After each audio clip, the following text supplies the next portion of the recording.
होता है। देखो छोटा है थोड़ा हमारे हाथ में, ये फूल का बेटा है, ठीक है, पूरा फूल नहीं है, ठीक है, फूल का बेटा है ये छोटा सा। अच्छा दिख रहा है? काय आस्था वालों दिखाओ तो सही, दिखाओ जरा बाजू में, और थोड़ा सा पास कर दो तो सबको नजर आ जाएगा। ठीक गया? शंख पुष्पी,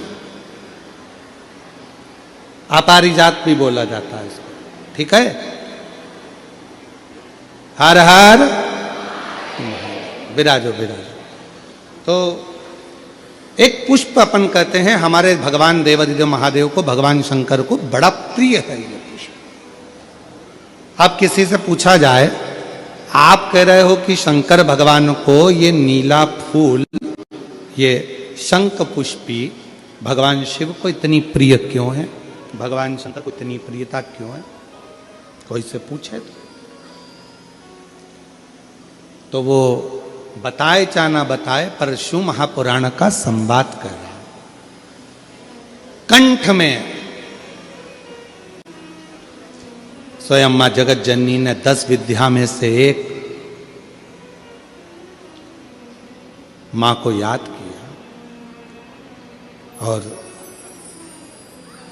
मां तारा का एक स्वरूप मां सरस्वती के रूप में विराजमान हो गया। कंठ में रहने से विष की तपन के कारण, कंठ में रहने से विष की तपन के कारण उनका स्वरूप नीला पड़ गया।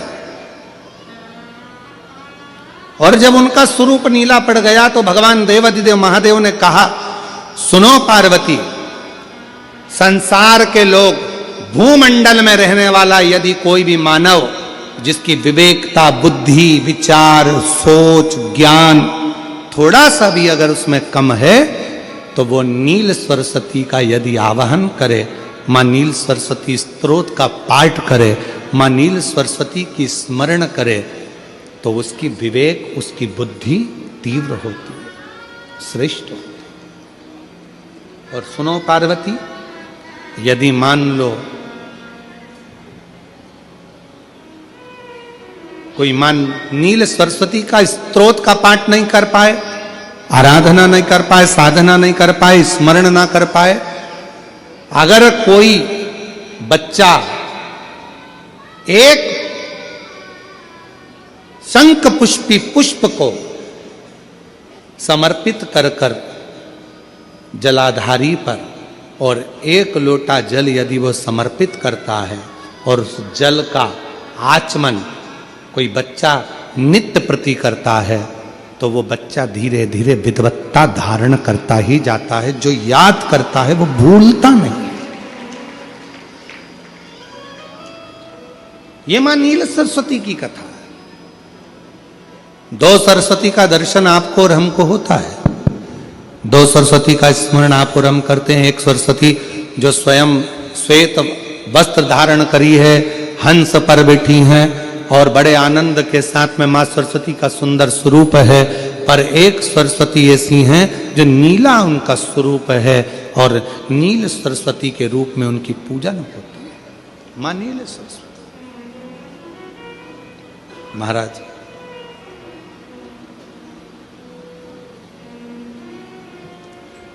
जैसे कोई कोई बच्चे ऐसे होते हैं कि जन्म लेने के बाद में उनकी राल टपकती रहती है, विद्वान नहीं हो पाते, पलंग पर पड़े रहते हैं, पांव हाथ काम नहीं करते हैं, और डॉक्टरों का इलाज चलता रहता है, पर वो रिटर्न नहीं आ रहा है।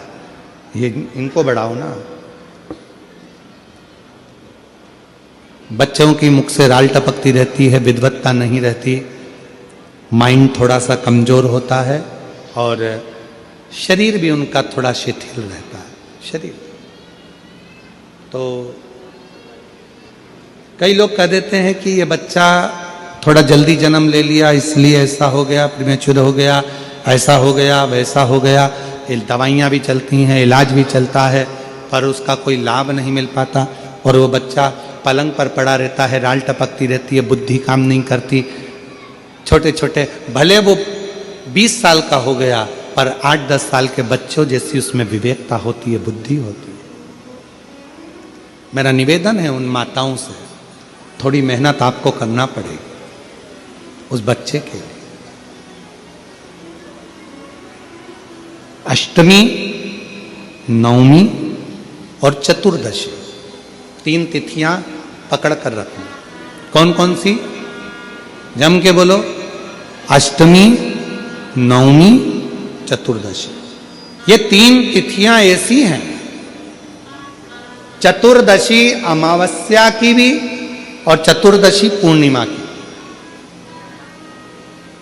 अष्टमी नवमी अमावस्या की भी और अष्टमी नवमी पूर्णिमा की। ये वो तिथियां हैं जिन तिथियों में मां नील सरस्वती का स्तोत्र का पाठ कर कर एक शंख पुष्पी पुष्प, एक अपारिजात का पुष्प जलाधारी पर रखकर 7 बार अगर जल का पात्र से जल चढ़ाया जाए और उसी जल को कटोरी में झेल लिया जाए, उस जल को 3 दिन तक लगातार यदि सुबह दोपहर शाम रोज उस बच्चे को देना चालू करिए, उसके हाथ पैर भी काम करना प्रारंभ करेंगे, उसकी बुद्धि भी काम करना प्रारंभ करेगी।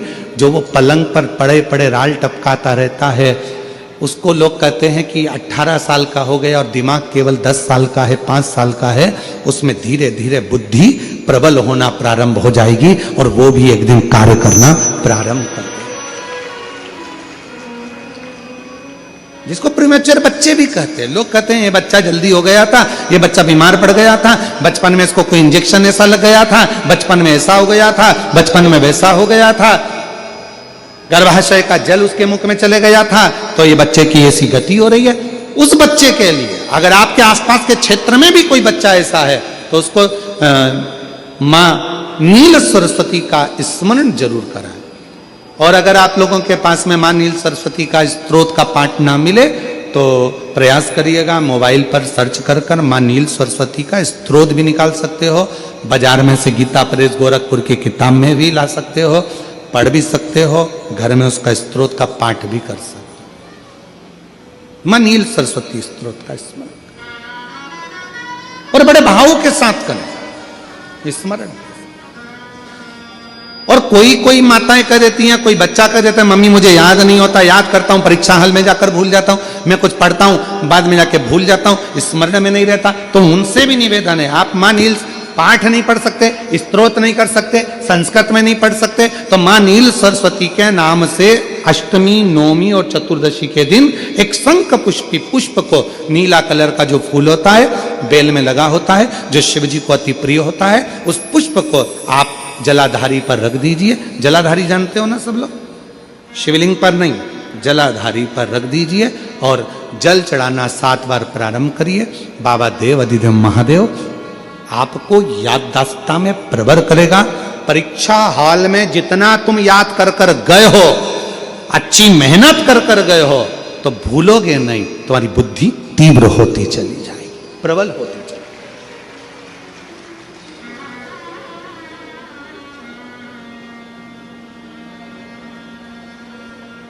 आजकल आयुर्वेद में आप लोग अगर आयुर्वेदिक दवाइयाँ लेते होंगे, आयुर्वेद वालों के पास यदि जाते होंगे, तो वो भी अगर बच्चा पढ़ने में कमजोर है, बुद्धि से कमजोर है, तो उसको